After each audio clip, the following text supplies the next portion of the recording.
दोस्तों ये तो रहा हमारी दुनिया का एक मशहूर देश यमन। लेकिन इसके ठीक नीचे अगर आप लोग नज़र दौड़ाएंगे तो आपको एक बहुत ही छोटा सा टापू नज़र आएगा कि जिसको सोकोट्रा के नाम से जाना जाता है। मुझे उम्मीद है कि इसके बारे में जानना तो दूर बल्कि आप में से ज़्यादातर लोगों ने पहले कभी इसका नाम भी नहीं सुना होगा। मगर ये इतना ज़्यादा अहम और इतना ज़्यादा ख़ास है कि पिछले एक लंबे वक्त से दुनिया के कई बड़े बड़े ताकतवर देश इसके ऊपर नज़र गड़ाए बैठे हैं। सोकोट्रा नाम के इस छोटे से टापू को एलियन का टापू भी कहा जाता है, क्योंकि यहाँ पर जिस तरह की चीज़ें पाई जाती हैं, जिस तरह के पेड़ पाए जाते हैं, वो आपको शायद दुनिया में कहीं और देखने को नहीं मिलेंगे। यहाँ के पेड़ों से खून तक निकलता है। इसके अलावा बहुत सारे लोग इसको दज्जाल का टापू कहकर भी पुकारते हैं। और दज्जाल का टापू इसको क्यों कहा जाता है? इस टापू की ज़मीन, इसके पेड़ पौधे और इस पर पाई जाने वाली हर चीज़ दुनिया के बाकी इलाकों से इतनी ज़्यादा अलग क्यों है? और आखिर दुनिया के कई ताकतवर देश एक लंबे वक्त से इस टापू के ऊपर नज़र बनाकर क्यों रखे हुए हैं? ये सारी ही चीज़ें आज की इस वीडियो में जानने की कोशिश करेंगे। RH नेटवर्क के नॉलेजेबल फ्रेंड, सबसे पहले तो मैं आप लोगों के लिए ये बात क्लियर करता चलूं कि भले ही ये सोकोट्रा नाम का आइलैंड यमन की मेन लैंड से लगभग 500 किलोमीटर दूर है, मगर फिर भी ये है यमन का ही हिस्सा। और जो चीज़ इसको सबसे ज़्यादा ख़ास, कीमती और अहम बनाती है वो है दरअसल इस आइलैंड की ज़बरदस्त लोकेशन। क्योंकि ऐसी जगह पर ये मौजूद है कि हर दिन दुनिया के लगभग 30 से 40% जो ट्रेड शिप्स होते हैं उनको इसके पास से होकर गुजरना ही पड़ता है। अब वो चाहें जापान, चाइना और इंडिया जैसे देशों से आ रहे हों और उनको यूरोप की तरफ जाना हो, या फिर उस पर्शियन गल्फ की तरफ से आ रहे हों कि जहां पर तेल और गैस का खजाना रखा हुआ है और वहां से वो तेल और गैस लेकर ही यूरोप की तरफ जा रहे हों, तो जाहिर है इन सारे ही जहाज़ों को इस आइलैंड के आसपास से होकर गुजरना ही होगा। उसके बाद वो यमन की मेन लैंड के पास पहुंचेंगे, जहां पर एक छोटी सी स्ट्रेट मौजूद है कि जिसको बाबुल मंदेब के नाम से जाना जाता है। उसको क्रॉस करेंगे, फिर रेड सी में पहुंचेंगे और रेड सी की मदद से ही फिर वो मिस्र के सुइस कैनाल में एंटर करेंगे और सुइस कैनाल को क्रॉस करते हुए ही यूरोप पहुंच जाएंगे। तो आसान भाषा में इसका मतलब ये हुआ कि दुनिया की जो भी ताकत इस छोटे से इलाके पर अपना कंट्रोल बनाकर रखेगी, वो इस पूरे एरिया के ट्रेड को भी कंट्रोल करेगी, यानी दुनिया के व्यापार पर नज़र बनाकर रखेगी। बात सिर्फ यहीं पर ख़त्म नहीं हो जाती है, बल्कि अगर आप लोग दुनिया के नक्शे में ध्यान से देखेंगे तो आपको पता चलेगा कि ये आइलैंड उस सोमालिया के भी पास में मौजूद है कि जिसके समुद्री लुटेरे दुनिया भर में मशहूर हैं और वक्त वक्त पर अलग अलग दुनिया के देशों के समुद्री जहाज़ों पर हमला करके उनको परेशान करते रहते हैं। तो जो भी ताकत इस आइलैंड पर अपना कंट्रोल बनाकर रखेगी, वो इन सारे समुद्री लुटेरों पर भी नज़र बनाकर रख सकेगी और अपने समुद्री जहाज़ों को इनसे बचा सकेगी। ऐसे ही बहुत सारे रीजंस की वजह से एक लंबे वक्त से ईरान, कतर और इंडिया जैसे कई देश अपना इन्फ्लुएंस इस आइलैंड पर बढ़ाने की कोशिशें करते आए हैं। मगर सोकोट्रा पर अपना इन्फ्लुएंस बढ़ाने और अपना दबदबा कायम करने की इस रेस में दुनिया के दो और खिलाड़ी जो इन सारे देशों से भी कहीं आगे खड़े हुए नजर आते हैं, वो हैं UAE यानी कि यूनाइटेड अरब एमिरेट्स और सऊदी अरबिया। और उसके पीछे सबसे बड़ी वजह है यमन। हाँ दोस्तों, वही यमन कि जिसका हिस्सा खुद सोकोट्रा नाम का ये आइलैंड भी है। दोस्तों, सोकोट्रा भले ही यमन का एक हिस्सा हो, लेकिन यहाँ के लोग, यहाँ का माहौल और यहाँ का कल्चर बाकी यमन से काफी अलग नजर आता है।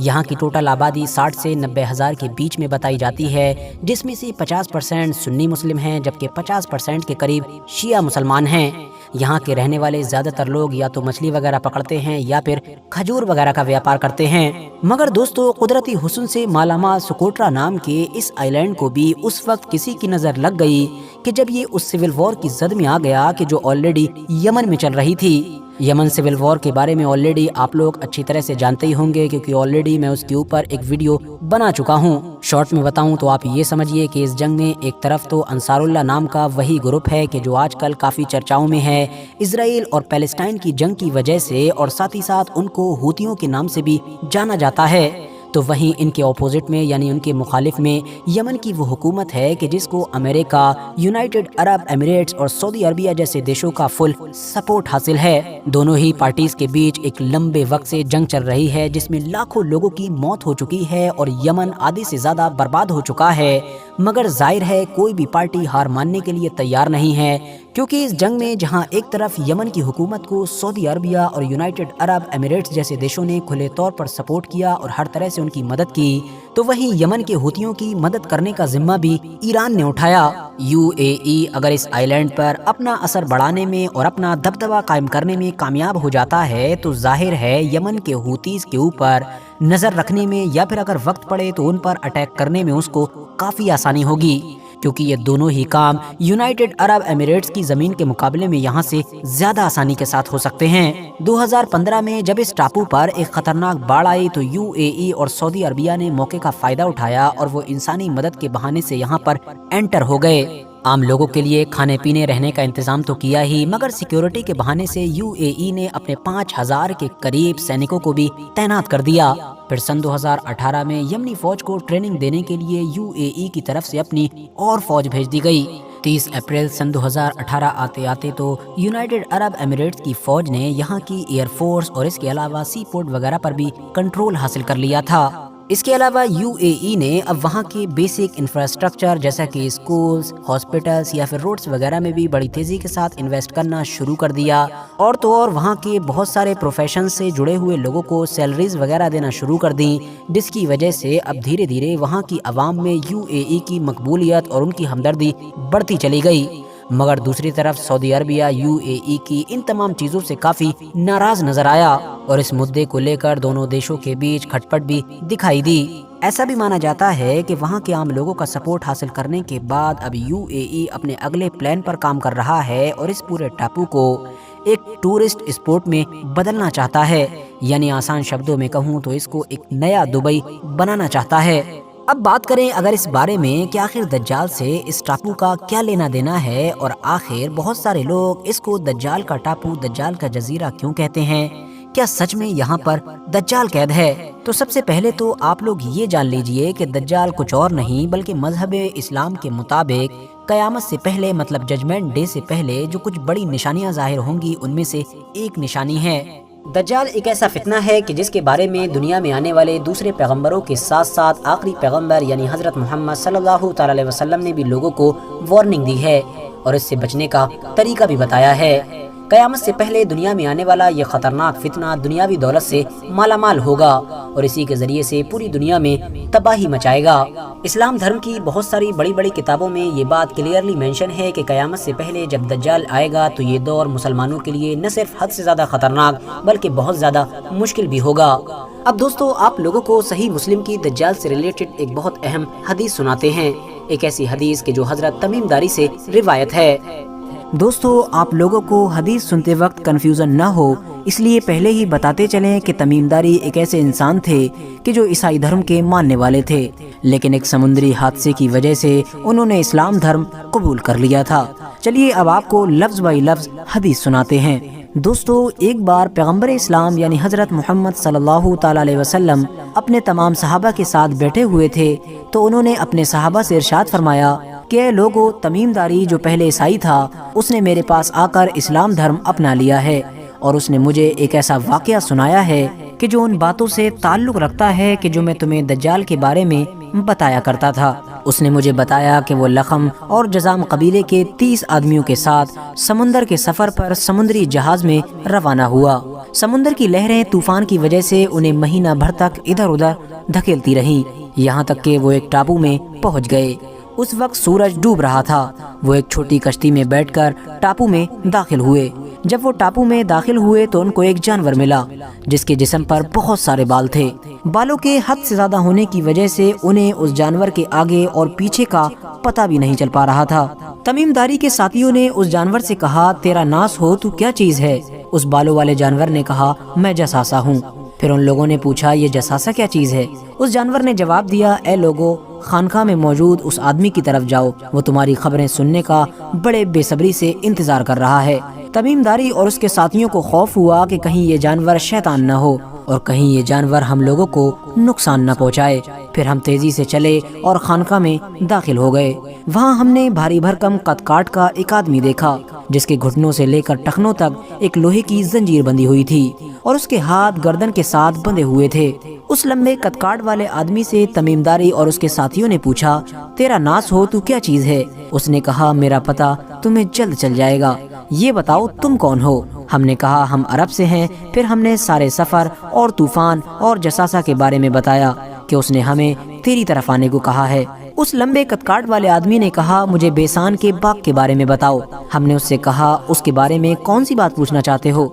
उसने कहा, मैं जानना चाहता हूँ कि उस बाग में दरख्तों पर फल आते हैं या नहीं। हमने कहा, हाँ फल आते हैं। उसने कहा, मुझे तिब्रिया की झील के बारे में बताओ। हमने कहा कि उस झील के बारे में कौन सी बात जानना चाहते हो? उसने कहा, मुझे बताओ क्या उस झील में पानी मौजूद है या नहीं। हमने कहा, हाँ उसमें बहुत पानी मौजूद है। वो बोला, उसका पानी बहुत जल्द ख़त्म हो जाएगा। फिर उसने कहा, मुझे ज़गर के चश्मे के बारे में बताओ। हमने कहा कि उसके बारे में आखिर कौन सी बात पूछना चाहते हो? उसने कहा, क्या उसमें पानी है और क्या लोग उसका इस्तेमाल करते हैं? हमने कहा, हाँ उसमें बहुत पानी है और लोग उससे अपने खेतों को भी सैराब करते हैं। उसने पूछा, मुझे मोहम्मद सल्लल्लाहु तआला अलैहि वसल्लम के बारे में बताओ। हमने कहा कि वो मक्का से निकलकर मदीना आ गए हैं। उसने पूछा, क्या अरबों ने उसके साथ जंग की? हमने कहा, हाँ अरबों ने उनके साथ जंग की है। इस पर उसने पूछा कि जब अरबों ने हज़रत मोहम्मद सल्लल्लाहु तआला अलैहि वसल्लम के साथ जंग की तो आखिर हज़रत मोहम्मद सल्लल्लाहु तआला अलैहि वसल्लम ने उनके साथ क्या किया? हमने उसे जवाब दिया कि वो आसपास के सारे अरबों पर गालिब आ चुके हैं और आसपास के लगभग सभी अरबों ने उनकी इताअत कबूल कर ली है। इस पर उसने कहा, क्या वाकई ऐसा हुआ है? हमने कहा, हाँ बिल्कुल ऐसा ही हुआ है।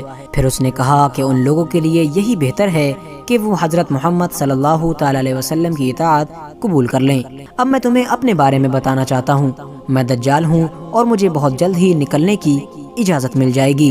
दोस्तों, इस हदीस से ये बात तो साबित हो गई कि दज्जाल पहले ही पैदा हो चुका है और अब वो सिर्फ अपने निकलने की इजाज़त मिलने का इंतज़ार कर रहा है। और वो जिस समुद्री इलाके में भी कैद है वो कोई ऐसी जगह है कि जहाँ पर दूर दूर तक आबादी का नामो निशान नहीं है। दोस्तों, इसी हदीस की वजह से हमेशा से ही वक्त वक्त पर बहुत सारे बड़े बड़े स्कॉलर्स दुनिया की अलग अलग जगहों अलग अलग टापुओं के बारे में ये दावा करते आए हैं कि शायद यही वो जगह है कि जहाँ पर दज्जाल को कैद किया गया है। कभी कोई कहता है कि शायद वो बरमूदा ट्रायंगल है, तो कभी दुनिया के किसी और अजीबोगरीब इलाके को दज्जाल से जोड़कर देखा जाता है। मगर जाहिर है एग्जैक्टली वो जगह कौन सी है इस बारे में हम में से कोई भी नहीं जानता है। दज्जाल से जोड़कर देखे जाने वाले टापुओं में से एक टापू वो भी है कि जिसके बारे में अभी तक हमने वीडियो में बात की है और जिसको सोकोट्रा के नाम से जाना जाता है और जो यमन के पड़ोस में, बल्कि ये कहिए कि यमन में ही मौजूद है।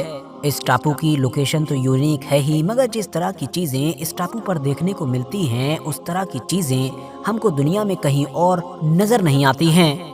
एक्सपर्ट्स का मानना है कि किसी दौर में ये भी अफ्रीका का ही हिस्सा हुआ करता था, मगर हजारों बल्कि लाखों साल पहले ये दुनिया के एक बड़े हिस्से यानी अफ्रीका से पूरी तरह से अलग हो गया था।